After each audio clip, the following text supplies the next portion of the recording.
37% of the middle class believe they are living the dream.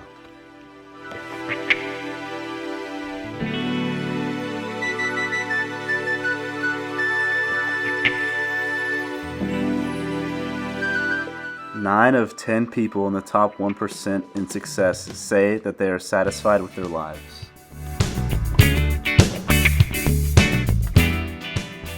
Famous astronaut Buzz Aldrin once said, "I think the American dream used to be achieving one's goals in your field of choice, and from that all other things would follow. Now I think the dream has morphed into the pursuit of money. Accumulate enough of it and the rest will follow."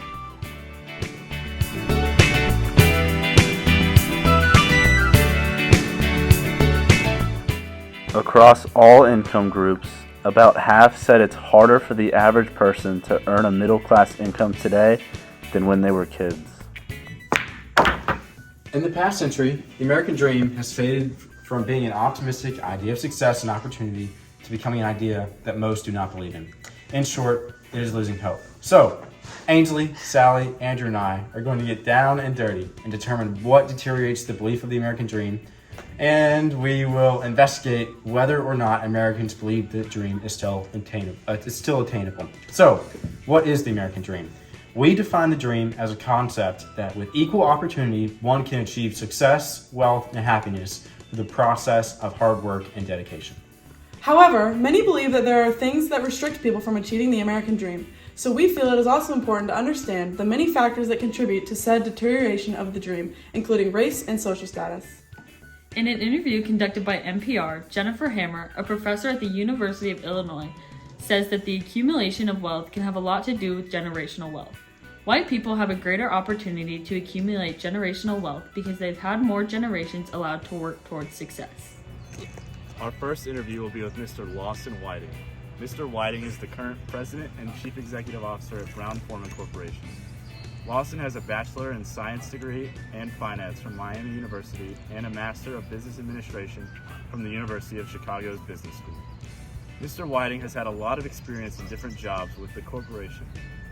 With Lawson overseeing all the employees, we are interested to hear his perspective on the American dream for his workers and for himself. Yeah, I mean, I think of myself as having kind of a typical childhood. It would have been in the 1970s and 80s. I grew up in Pittsburgh, so a suburb of Pittsburgh, Pennsylvania. It was very white, very privileged area of Pittsburgh. Not over the top, but it was a pretty, I almost feel like Americana type of growing up, situation. Big public high school.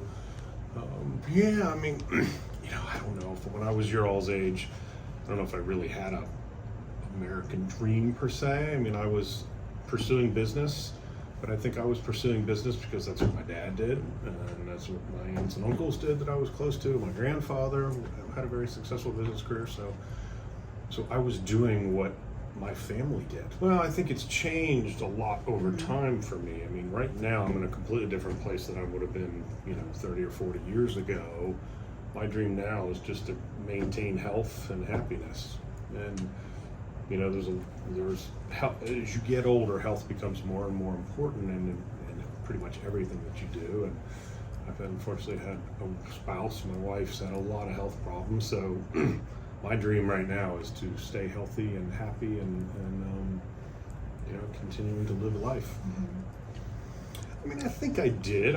I dreamed about the same thing a lot of people, well, at least my dream at that time was a lot of it to get into college, to go on to have a job, to get married, to have children, and be a happy person and try to be a positive person in the community and everything else that we do. And so, I was always optimistic that would happen. Did I always think I was going to be CEO of a company? No, that's not probably realistic, especially when you're younger. But I've enjoyed this ride very much, and I do feel like I've achieved my American dream.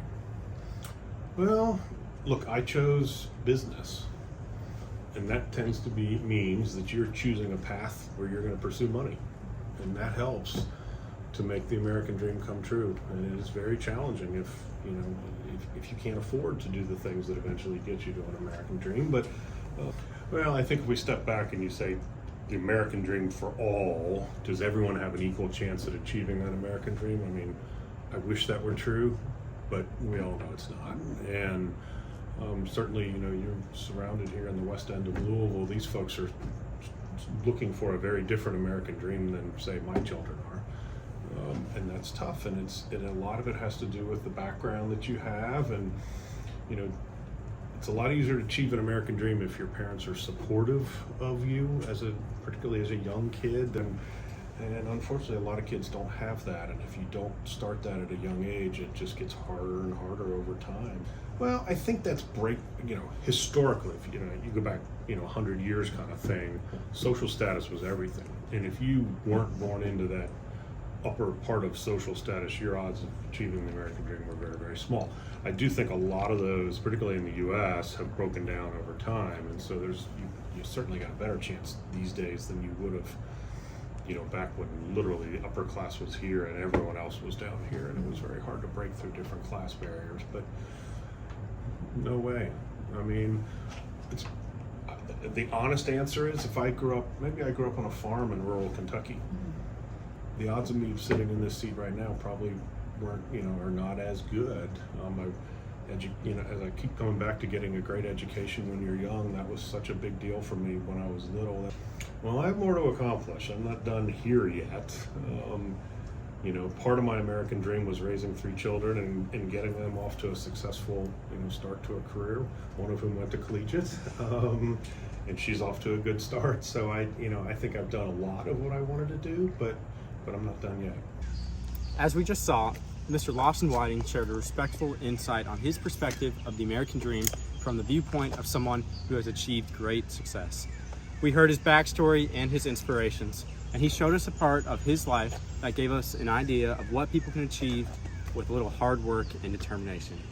He determined his opinion on whether or not the American dream is a viable reality for him and for other Americans, including his employees.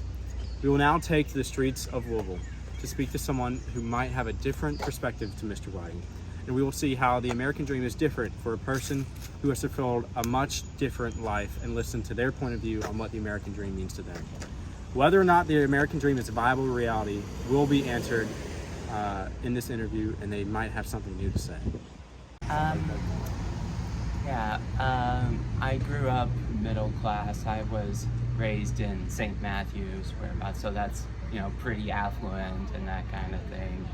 Both my parents were big into health food and stuff like that, so that kind of gives an idea. Like, if they can afford that, then it was middle class for a while. That's how I was raised. But the concept,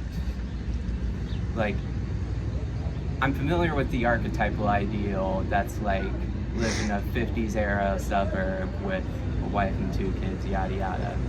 But for me, American dream is just to be stable at this point, because we have millions that are just out on the street and not able to afford basic necessities. So I wager that's a more important dream. Being white definitely plays a part into it, but I don't know. I hope I can attain that level of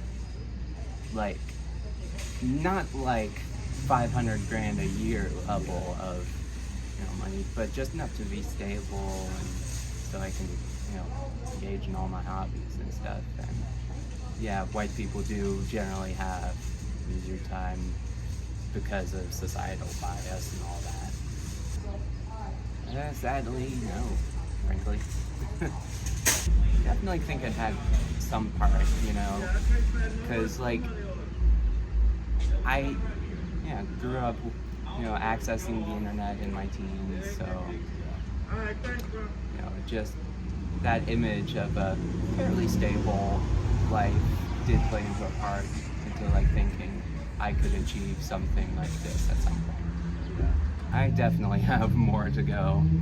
I still have to find a stable housing and whatnot for that to happen.